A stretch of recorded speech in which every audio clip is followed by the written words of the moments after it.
Hi, everybody, and welcome to another episode of the Double 18 podcast. I'm your host, Stephen Nagishi. With me is my co-host from Awful Announcing, the associate editor and contributor, Ken Fang. Ken, happy Memorial Day to you, and hope you're doing well.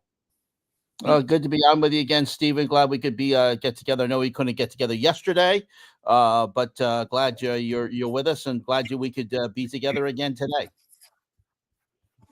Absolutely. I want to thank our guest earlier this afternoon, Herb Lawrence, the Chicago media, radio, and sports personality, kind enough to join us at the 1 o'clock hour, and also thanking almost close to 250 people who joined us to watch the conversation that I had with Herb Lawrence on all things Chicago sports. All right, Ken, let's get to the story that's we've been following. The NBA playoffs. Obviously, the question now is, which conference finals will last longer? Game 4 of the Western Conference finals takes place tonight. Minnesota down 0-2, completely blew out the OKC by 42 points. On Saturday, and then yesterday, the Knicks down 0-2 gave Indiana their own taste of the medicine after they blew a lead late in the game in Game 1. Indiana had the lead going into the fourth quarter pretty much, but then they completely outscored Indiana and forced to win game 3, outscoring them 36-20 in the fourth quarter. So now both series are 1-2 right now. And again, OKC and Minnesota plays later tonight, game 4. Having watched both games so far, both series can equally. What are your overall thoughts so far? And which team that's currently down 2-1 right now, the Knicks on the East or Minnesota on the West? Who do you see? Which series, I should say, which conference final series has the better chance of extending this one? I have to say the Eastern Conference Finals, Stephen. I mean, if the Knicks can get another win tomorrow, I think they have a great chance of getting this to a 7-game series. I mean, I know that the Knicks, for some reason, just didn't play well at home at all. I mean, they just looked out of sync. They looked totally disinterested. And then all of a sudden, they got it back last night. They were down 20, as you mentioned. It looked like they were totally out of the series. It looked like the Indiana, all they had to do was maintain what they were doing. But all of a sudden, like the Knicks did against the Celtics when they were on the road at TD Garden in Boston, all of a sudden got some energy. And Quentin Brunson and it's all of a sudden Tom Thibodeau, who looked totally lost as a coach on the first 2 games, all of a sudden pressed the right buttons. And the guys came back from 20. And give the Knicks credit, because it looked like they were totally out of this series. It looked like they were going to be out, and after the first half of the way they played, Stephen. And I got to give the Knicks total credit for coming back. I think that right now there's more questions about the Indiana Pacers right now. You have to question if they can, with the way the Knicks have confidence playing on the road, if they can actually win Game 4, which would be tomorrow night. At the Gamebridge Fieldhouse in Indianapolis. So right now, I have to say Indianapolis. The New York Knicks look like the better team right now and have a better chance to extend this series. I do have to say though, I don't know what it is about Denver. It looks like they're totally lost. It looks like they're. I don't think you mean which one? Minnesota. Minnesota. Minnesota. I'm sorry. Minnesota. I think Minnesota doesn't look like they have a chance right now. OKC just looks like they're hitting on all cylinders, Stephen. They blew out the Timberwolves they blew them out massively on Saturday.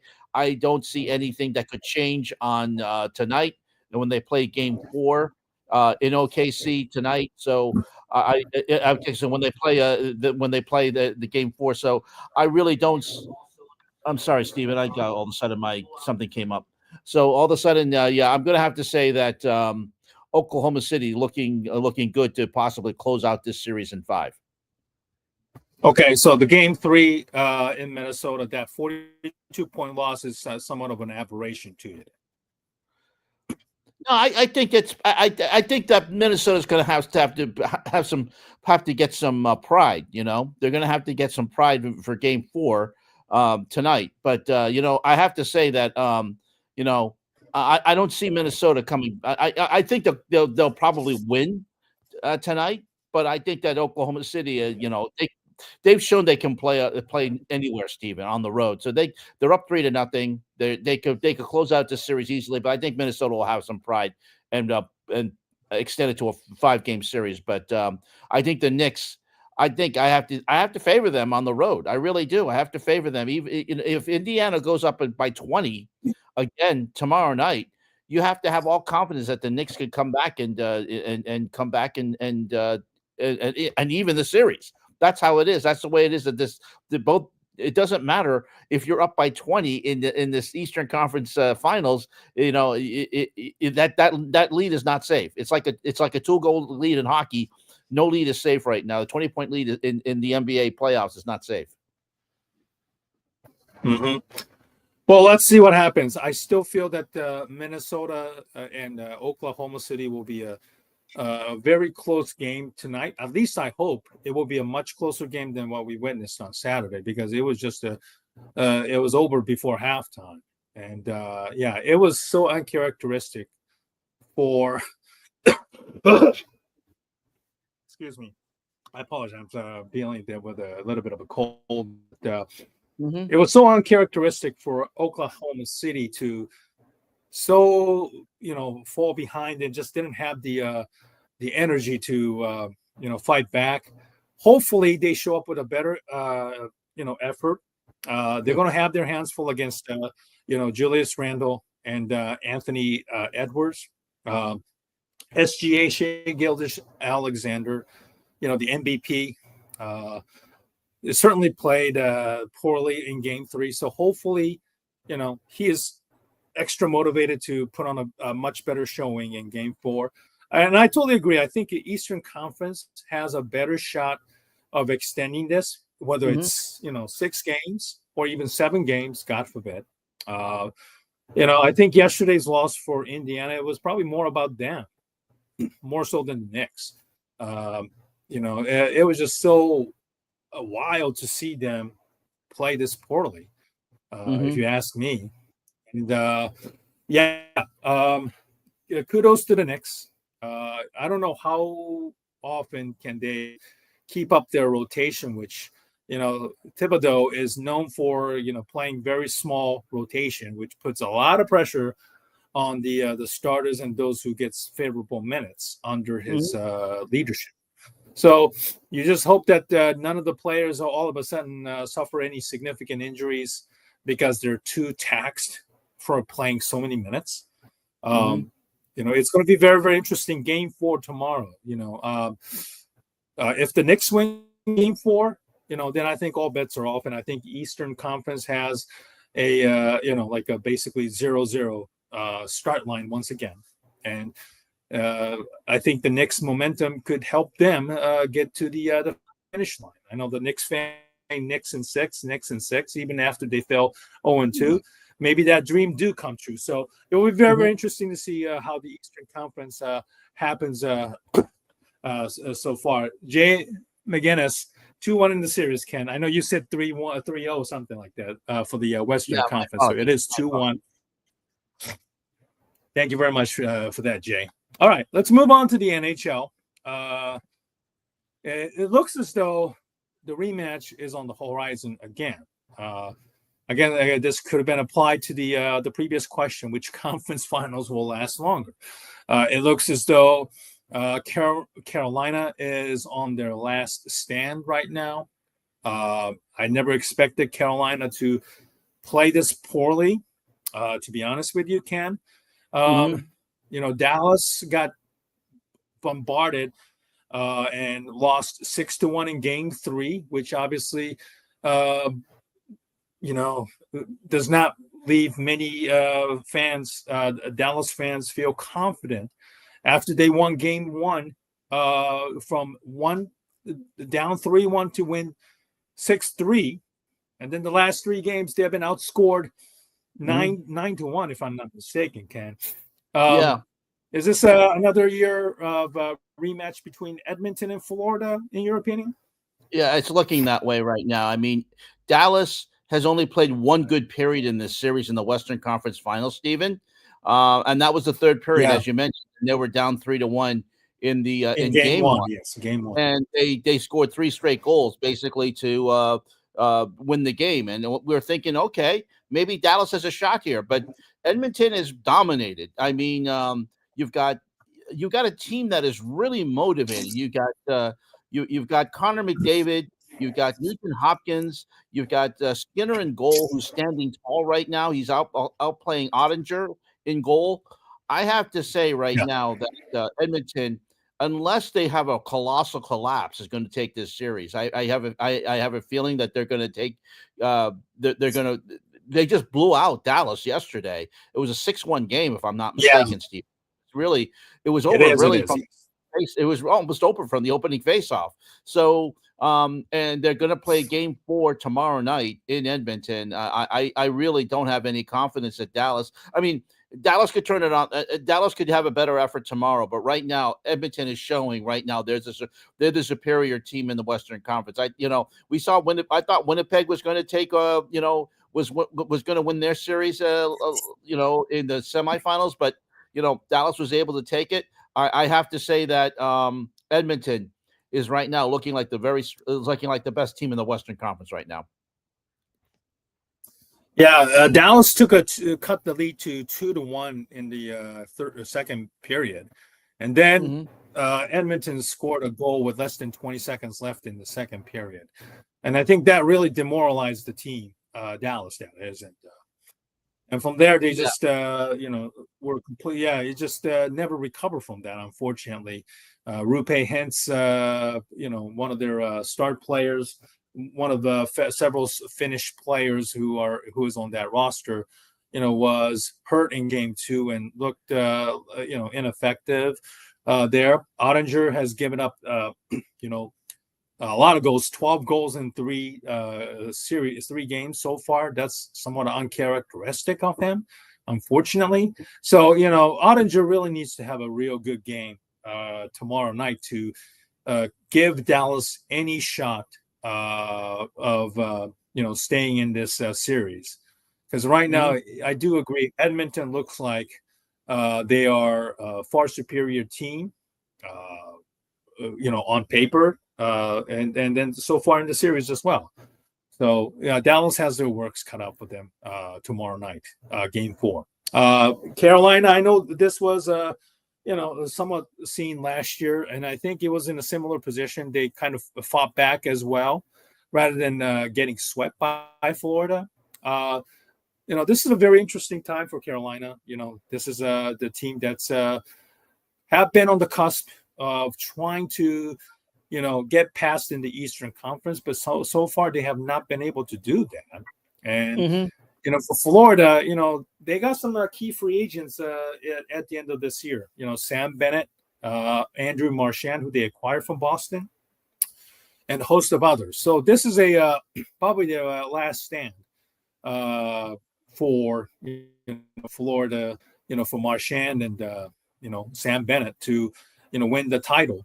They already Bennett already won one last year. I don't know if Marchand has ever won one in his he won one history. 2010.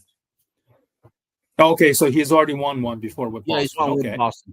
Yep. Okay. So then a couple of times he came close a couple of times, of course, in the other Stanley Cup finals that they lost when he was still with Boston. So for Marchand, this is an opportunity to for Brad Marchand to win this. I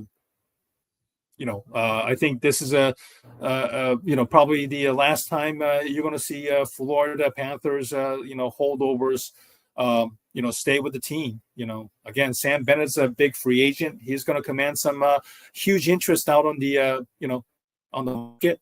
I'm sure that he's probably thinking, win another one, get paid, and then just ride off into the sunset, leaving Florida and go elsewhere.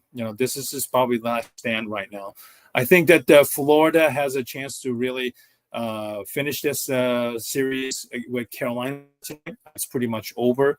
Obviously, the pressure's on Panthers to finish off the series and just kind of wait for the Western Conference Finals to get it done, so they get a couple of days to rest. But at the same time, being several days idle sometimes makes you rusty too. So it's going to be very, very interesting how the Panthers approach tonight's game, and I think pretty much I agree. This is a Edmonton, Florida. Once again, a rematch is on the horizon. It looks like so far, from what I've seen. Yeah. Thank you for joining us tonight. Oh, go ahead, Floyd. Ken. Yeah, and I have to say that Florida is like, they had a very difficult series against Toronto, and they were on the verge of. After they lost the first two games to the Maple Leafs, don't forget they were down 3-1 in Game 3 at home, and it took them to go to overtime. And Brad Marchand was the one actually who scored the goal in overtime that basically saved the series for Florida. And of course, Toronto basically had laid an egg in Game 5 and Game 7. But Florida says it was a tough series, and no doubt when you go to 7 games, it's going to be tough. And of course, they lost Game 6 at home too, Stephen. So, but ever since then, Florida has been flying on all cylinders. Carolina hasn't won a conference final game in who knows how long. So they're not playing very well. They've actually tried to battle, and Florida is just gaining circles around them right now. And I don't expect anything different tonight, Stephen. I do expect Florida to sweep this series, and take it, and they'll be ready for whoever wins the Western Conference Final. Whether Edmonton takes it in 5 or 6 games right now, Dallas has to show me something. Like you said, Ottinger has to make the saves. He's let up some really soft goals over the last 3 games, and that's really hurt him. Ottinger, we know, can stand on his head. We know that he can definitely carry the Stars and play much better than this. But right now, he's not playing very well. And right now, for Peter DeBoer, coach of Dallas, right now, he's got to figure something out because right now the Stars look quite tired right now out in the ice, and that's not a good sign, especially when you're trying to extend a series. They got to get it to it. They're down 3-1, so they've really got to get things going. It's 2-1, Ken. It's 2-1. It's 2-1. It's 2-1. I keep thinking they're 2-1, but you know what? They gotta hope to get this to 6. They gotta win the next 3 games to get to win this in 6. And right now they don't show any evidence of that. Mm-hmm. Absolutely. All right, let's move on to the next topic. The NFL has approved. The owners unanimously voted to agree to send its own players to the 2028 Olympics. This is when flag football officially becomes a part of the sports for the medal. It's quite conceivable that the NFL can dominate against the probably non-professional players overseas, whether it's somebody who already holds a job in some capacity from another country who's probably just started to learn to play flag football, or maybe less than 3-4 years into it. To me, though, Ken, this is a lot different than NBA sending Dream Team back in 1992 in the Barcelona Olympics. I think there's a little more of a inherent risks when it comes to sending these players, who has a contract, mind you, and it's not a guaranteed contract. Any small or major or even a minor injuries, they struggle.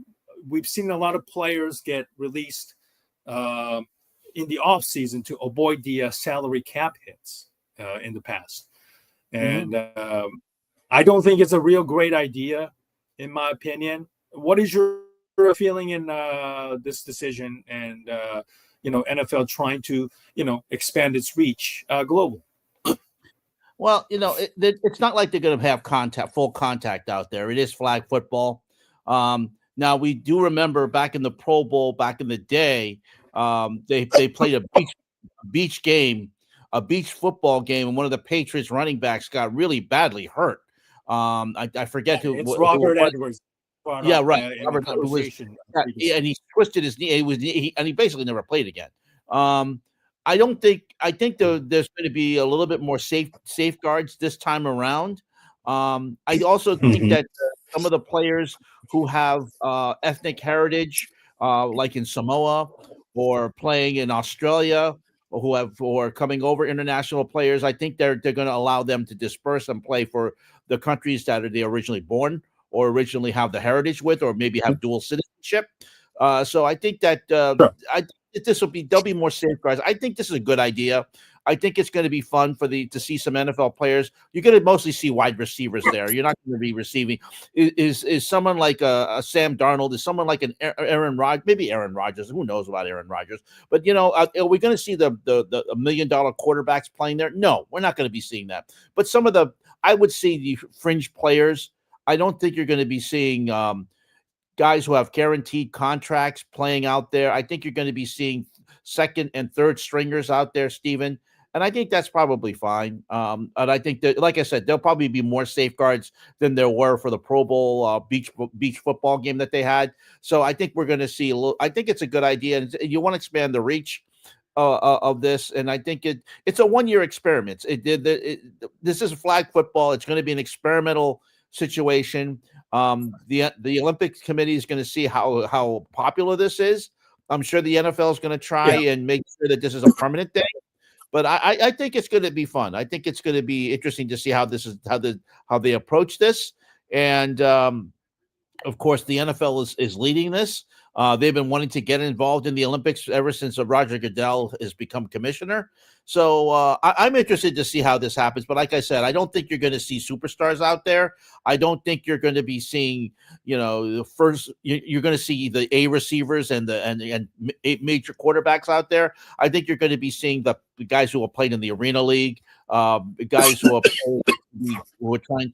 Well, we'll see how the UFL comes about. I don't think the UFL is going to be surviving after this season. But if, let's say, there's a UFL spring football, I think you're going to see players there playing in the arena in flag football, and I think that's a potential that could work. Here's Trevor Sikkema of Pro Football Focus and his NFL Stock Exchange YouTube channel. This is coming from Daryl Doucette III, who is the quarterback of the USA national flag football team. As flag football players deserve the opportunity to play for Team USA in 2028. Trevor Sikkema's solution is that national football flag football team versus the NFL flag football team in July 4th of 2027 on ESPN. Winner goes to the Olympics or something like that. This is a pretty actually cool idea. I like that. Yeah, I don't think this is nothing condescending coming from either Trevor or Doucette himself. Doucette has won a lot of, leading the USA team on his own. So he does have an experience playing for it, and even with the teams agreeing to send one player out of each 32 teams, only one player. Mm-hmm. No matter what it is. I think in a perfect world, if Trevor's idea gets adopted, I think it's cool. I think you could have maybe half of the national flag football team versus the mix of NFL players would be very, very ideal. I don't think you have like a massive, what we see in soccer, like international, matches to kind of play each other, like exhibition matches that is being played around just to get the national team ready by any stretch of the imagination. I think, U.S. could probably just do 2 weeks training or like a camp, and then they'd be ready to dominate no matter who they put it out there. But obviously, This is going to be something that needs to be monitored, because I know a lot of guys, from the NFL side would want to play for this, but it would only take one significant injury to give them second thoughts about maybe playing in a game that maybe, again, national pride and the patriotism and everything, but sometimes those things, is not really, really worth compared to, what you do for a living, and it may be shortening your career, unfortunately.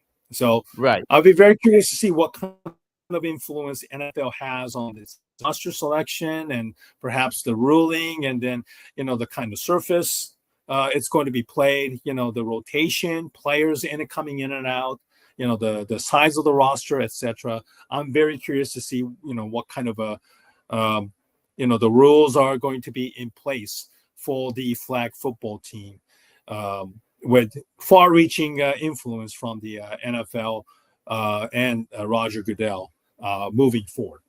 Yeah, we don't want to right. see. We don't want to see them playing on like an AstroTurf field or a field turf. Yeah. I would like to see them play on a grass field, just to make it easier. Of course, there's not going to be tackling. Is there a potential for someone making the wrong turn and busting an ACL? Yeah, of course, there's a risk. There's a risk of that everywhere. But I think that as long as they have safeguards in there and making sure that the players don't get hurt, I think if this is a successful thing, especially in 2028, the IOC may consider this as a potential medal sport going forward. But let's see how it goes. It's a demonstration sport only. If the IOC feels that this isn't a great thing, it'll just be a one-time thing. So we'll see what happens, Stephen. Absolutely. All right, let's look at the sports from over the weekend. Indy 500 debuted on Fox. For years, it was on ABC and ESPN. Fox won the broadcasting rights. Yeah, Give me your thoughts. And it's been on NBC the last few years. NBC took over the Indy contract, and I apologize. Yeah, because Fox lost the NASCAR, especially the Coca-Cola 600, to Amazon this year. They wanted to get a race on Memorial Day, so they got the Indy 500. They took over the contract this season. The audience it set a record. It set a record because of the way Fox was promoting it. They got a record audience this year, but a lot of complaints, Stephen, because the way that Fox did the broadcast. I didn't see it yesterday because I was working, but from what I heard, there were a lot of commercials. I did see it. Okay. Yeah, there were a lot of commercials. Whenever they go on commercials, sometimes they don't even show the placings. Like, some commercials, whenever they went on commercials, they just went complete commercials, and they just go for like 3 minutes or so before they go back into. They didn't do no. Sometimes they did. Sometimes they didn't do that at all. Mm-hmm. And maybe this is just me, but the overall quality of the TV was pretty bad. Maybe it was just my TV and the antenna that was having some problems, even though the weather in Detroit was sunny and it was very, very fine. There was nothing wrong with my internet, of course, with the smart television and everything. But those things were really, really bothersome. Like they should have probably stick to, doing double boxes, or at least placing the drivers in their place during the race while they go on commercials. I like to see them stick to that, like some other channels have done in the past. Whenever they go, double boxes, I think they need to do that full time. You can't do that and just completely cut off the race itself and go on commercial for like 2.5, 3 minutes or so, whatever. I think it was not a good look on Fox, and I certainly understand the criticism that it garnered from. Again, it's their first year, but again, this is not the first time that they have done racing. They have plenty of experience broadcasting NASCAR, and obviously some of the personalities and production crews may have transferred over from the NASCAR to Indy 500, and and certainly I think The quality of it could have been better for that commercial side of it because of it as well. Mhm. Yeah. Please never let Fox broadcast Indy 500 again. This is their first year. Trials and tribulations. You learn from those mistakes, unfortunately. And the criticism was valid, of course. So hopefully, Fox can learn from this mistake and do a better job broadcasting starting next year, in my opinion. Yeah, as you mentioned, Fox has experience from NASCAR. Um, One of the biggest criticisms of them is trying to shove as many commercials as they can. One thing I like about when I because I have a VPN, I'm able to watch coverage from all over the world. Is that when I watch Formula One in Australia, they just go to break during during if there's a red flag that comes out. That's what probably, and I know that the sponsors are really wanting to get their messages out there, but I think that's what they have to do because you're going to have a lot of cautions, you're going to have a lot of things. That's where you should take your breaks, and if you're going to have to try to find a way to take a break during the action, use as many double boxes as possible because when fans get to see Formula One's coverage from Sky on ESPN, there are no breaks. They don't go to break at all, even during cautions. So if Sky does not go to break at all, and I think that's something that the U.S. networks have to learn. That fans want to watch the action, and Amazon got praised for yesterday's coverage of the Coca-Cola 600 because of course, they don't have as many commitments, and they can take breaks when they want to. So they got really praised for their coverage of their debut of NASCAR yesterday in the Coca-Cola 600.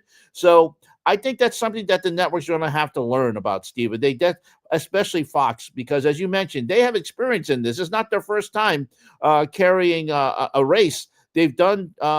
They used to carry Formula One too. They also carry. They constantly carry NASCAR. So they've got to use more of the double box or just have to know when to go to breaks during caution and maybe double up on their commercials then and then go back to action and show all the live action because you don't want to piss off fans and the fans are going to they're going to let you know, and they definitely did yesterday. Right. All right. Let's move on to the next topic. It's the end of Around the Horn. Around the Horn ended last Friday.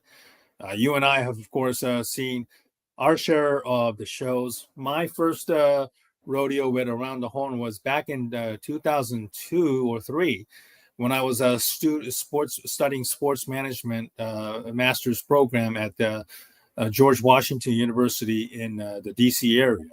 Back then, of course, it was Woody Page, Jay Mariotti, and TJ Simers and a host of others. Really, really old school for me. Bob Ryan, of course, made his share of appearance. Jackie McMullen also did as well. So it finally came to an end. Ken, what does the end of Around the Horn mean to you, and how do you see the ESPN executives replace this show if they can at all? I don't think they had a plan, Steven, because from what I'm seeing that they're gonna replace it with an addition to Sports Center. Usually ESPN, when they take a program off, they'll have a plan and they'll have a program ready to go in its slot. But it goes to show to me that they didn't think this through. I mean, Around the Horn was great programming because, as you mentioned, they had sports writers talking about the games and doing the debate. You mentioned Woody Page. You mentioned Bob Ryan, Jackie McMullen, Bill Plaschke of the Los Angeles Times was there a lot. Of course, you mentioned Jay Mariotti. He basically ran himself out of the show for his really ridiculous opinions. But the one thing I like about what Around the Horn did is that they didn't stay with those people. I mean, yes, they brought them in, and every once in a while you saw, Woody Page, and Woody Page stayed with the show, but they brought in people like Sarah Spain. They brought in Pablo Torre. They brought in a lot of fresh new voices that you got to see. But there were still reporters. There were still people who were writing, and there were still people who, and Mina Kimes as well, new generation. And I give them credit for that because they didn't stay with the older generation. And while it was great to see them, and it was wonderful to see them mix with the younger kids, and of course Frank Isola came in from Newsday, from the New York area too. I give them a lot of credit. It was a really, and even though it was just like saying it's four sports writers talking, and we don't know the point system until until it was finally revealed on Friday, the very last show. But I have to give credit to ESPN for at least it was basically Tony Reale. It was done by Max Kellerman, and a disembodied voice. But Kellerman, for some reason, just he's his worst enemy. He got himself pulled from the show. Tony Reale came in as an emergency host. ESPN tried to find somebody, but he came over as a staff boy from Pardon the Interruption. He for a while he did both shows. He would do Pardon the Interruption, then run over to do Around the Horn. So it was great. He was turned out to be the perfect host for it, Stephen. And I have to admit, I shed a tear when they were doing their goodbye. So, Around the Horn will be missed. Hopefully, Tony can find a way to get that type of format on YouTube or another network and bring it about. I think that type of show is needed. Sports writers, of course, we all know that sports media has changed over the last 20 years, the last 23 years that it's been on the air. But I give Around the Horn a lot of credit for just allowing the sports writers to give their opinions. And, we got to see a lot of diverse voices on there and new talent that we came in to see, like I mentioned, Mina Kimes, Sarah Spain, Pablo Torre. Pablo Torre is doing a great job right now reporting on the Bill Belichick situation on his own show for DraftKings Network. So I just give praise for that show for bringing in and just staying fresh with the times instead of just staying. They could have stayed pat, Stephen, just using their own thing. And no sad days to not mute Woody Page anymore, Jay. That's true. But I have to say, Woody Page he became a lovable character on that show. I did not like Woody Page when he first started. He was on First and 10 and constantly debating. His slow speeches, his demeanor and his speaking just didn't really hit with me myself either. Was that the same with you, Ken? Yeah, I didn't like him at all, especially because he would be on First and 10, and of course he would have his debates, on there as well. But I think he became a lovable curmudgeon. As he got older, he became a lovable character. I have to say. So the show will be missed. Definitely will be missed. Okay, so what do you think is going to happen? Do you feel like is it just basically Sports Center or it was rumored that okay, so just 30 minutes of Sports Center for now. I think they wanted to bring in the Shannon Sharpe show, but because of his legal situations, they can't do that now. So I have a feeling that ESPN's got caught because they wanted to bring in this Shannon Sharpe show. Now they have to do Sports Center, and I wouldn't be surprised if some other athlete debate show goes in there in its place. If I'm ESPN, you know what? I just bring the show back. I would somehow try. I know that they made their decision. They said, look, it's not going to be coming back. But if I'm the producers of the Around the Horn, which are the same producers who do Pardon the Interruption, I would shop that show around and see where it goes. And if it has to go to YouTube, it would probably get a bigger audience because it would actually probably get a worldwide audience, Stephen. Yeah, it will be interesting who they choose to fill that slot. Is Pat McAfee wanting to move to a bigger? I don't think he's going to do anything bigger than where he is right now in that time slot right now. Rich Eisen is also, Eisen is also, his show is going to be on ESPN as well. Obviously, he's got his radio show as a concurrent. So I don't know if 30 minutes is more than enough for somebody like him as well. We'll see what happens. In the next couple of years, I think they'll have a hard time trying to figure out the formula for that 30-minute show. I think they might come to regret that decision. So it'll be very Agree. interesting to see. Agree. Yeah, I'll Yeah. be very curious to see what happens. Because it was a perfect companion The future. for, pardon the interruption. It was really a perfect, you had all, and sometimes the guys that you saw on, pardon on Around the Horn would be guest hosts on Pardon the Interruption. So, I would have preferred them to do the other way thing, because Tony and Wilbon, I think they're a little bit tired right now. I would have liked to have seen ESPN take that show off the air, and I wouldn't have minded if Around the Horn expanded to 1 hour. I really wouldn't have minded if they did that, but I don't know. It's very tough to think to know what ESPN is doing, Stephen. I really don't know. I would guess that probably they might move the NFL Live into that slot, 5:30, 5 o'clock. That's a 30-minute show. Yeah, It's an that's hour. probably an easier. Yeah, it's maybe they might do a 30-minute show.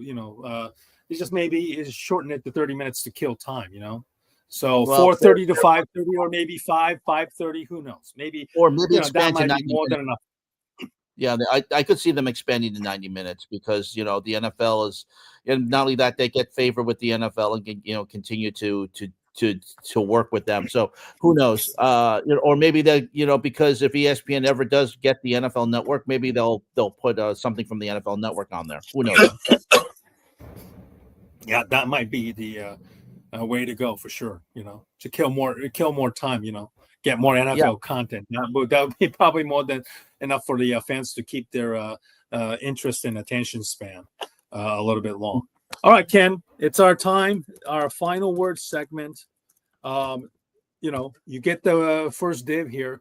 Do you have Okay. any final word for this week's show?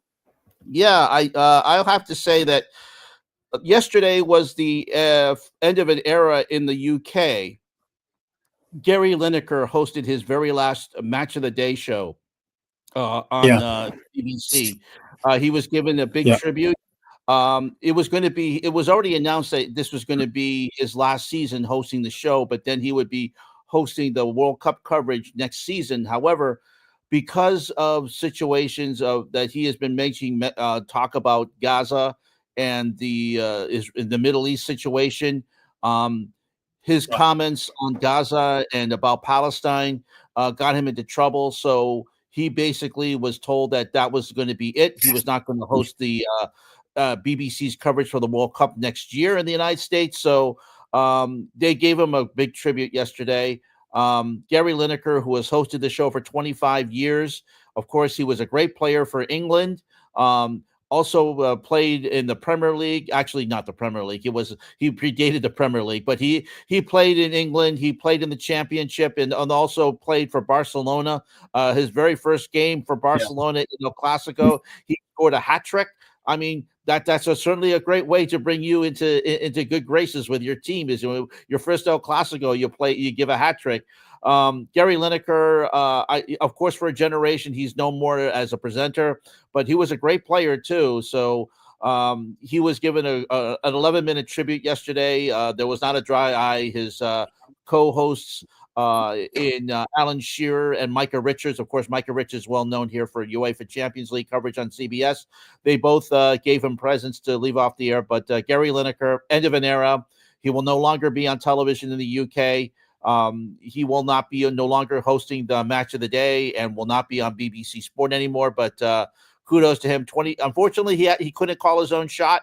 But the fact is that 25 years on any medium is a truly remarkable. And he was able, and the fact is that at least he was able to say goodbye to the fans yesterday. Yeah, I'm glad you brought that up.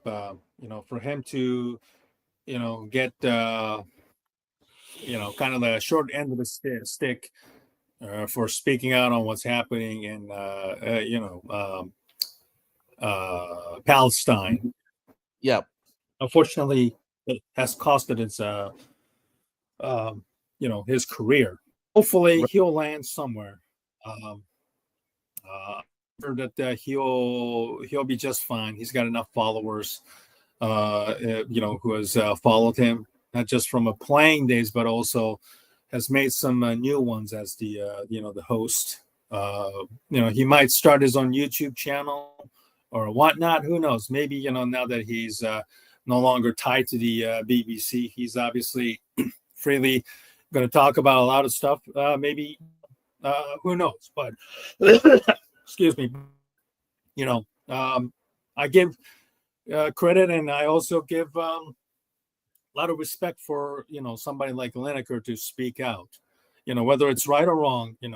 I don't think what he's saying is what some people would consider anti-Semitic by any stretch of the imagination. I don't think, but what he felt, obviously, in support of Palestine, unfortunately, has costed his career, and sadly, I don't think that this is the last time that we're going to see somebody lose their job or career over it. Not just over there, somebody like Lineker, but even here in the United States as well, Ken. Absolutely, that's very true. And by the way, he did post on his Instagram account today something that was in regards to Gaza. So without the shackles, that's the first day he did it. So he posted right on his Instagram. So if you want to find it on his Instagram stories on Gary Lineker over on Instagram. Okay. My final word is that Shohei Ohtani made his return to live pitching yesterday, just before Sunday night game against the New York Mets. To be honest, I don't know what kind of a pitcher we're going to have for Ohtani and what's in store for him this year, even if he does. And I do predict that he will probably pitch just after the All-Star break, if all goes well. That maybe this is the last time we're going to see Shohei Ohtani doing both pitching and hitting.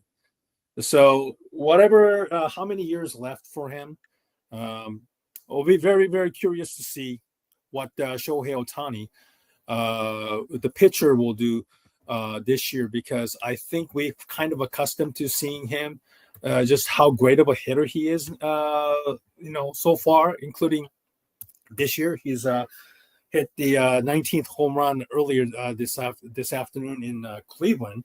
Mm-hmm. So, I think it's the enjoy the experience of Shohei Ohtani, the pitcher, because I think this might be the last time, we're probably going to see him be a two-way player that he is. So that's my final word. Ken is visiting Japan later this summer. You told me that over the text couple of last week. I remember. Yeah, so I'm going to be going to my native Taiwan for 1 week, and going to Japan. I'm going to go see a Yomiuri Giants game. I'm looking forward to seeing that in Tokyo. Of course, as Japanese baseball, definitely a game. His atmosphere is definitely different than we're going to a Dodger game. So I'm looking forward to that, and I hope to visit Mount Fuji as well. But something I'm looking forward to. Steven, I got to get my Suica card, and to be able to go travel all over using it for the subways and actually visit a lot of stuff. So I'm looking forward to it. We will probably not have shows during that 2-week period. If I can, I will try. If I have good internet, yes. Internet is great in Tokyo. If I can do it, it'll probably be in the morning where I am. But if we can do it, I will try. I will try and do a show with you for maybe 20 or 30 minutes before I go for the day. But I do want to try and do it with you. I'll let you know what it's like over there, and let you know my experience. But we'll certainly, if I can do it, definitely will. But I just want to let you know that during the summer, I will be off for a couple of weeks, so we won't have a double A team. You will, of course, maintain your special shows that you will do, but we will not have this show in July. But just want to let you know. But if anybody has any ideas of where to go, just let me know. You can contact me at Fang's Bites at X, and also Fang's Bites at Blue Sky. Let me know. and we certainly hope to do that. But looking forward to it, and I'll definitely tell you all about the trip when I get back. I'll be more than happy to help you out.